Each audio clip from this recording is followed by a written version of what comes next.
शेलगाव ते घाटनांदरा रोड पूल तुटेला असल्यामुळे भरपूर वाहनवाल्यांचे नुकसान होत आहे। गाड्या पलटी होत्या।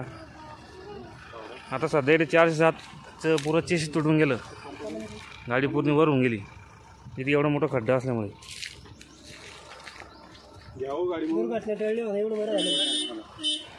तिथून गाडी तुटून गेली सगळी। हा शेलगाव ते घाटनांदरा रोड आहे। घाटनांदरा पेट्रोल पंपापासून 1.5 किलोमीटर अंतरावर शेलगावकडे जाणारा।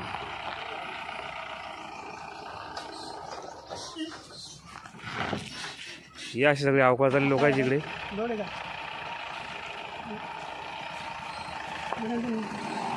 याला कोणी मालकच नाही आहे पुलाला, रस्त्याला।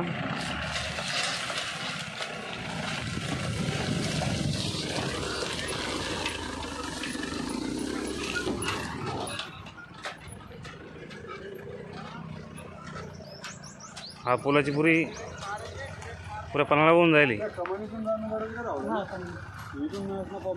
लेफ्ट मारा परत राईट मारा पहिला देवीच्या दर्शनाला जातो काकू त्या रस्त्याला।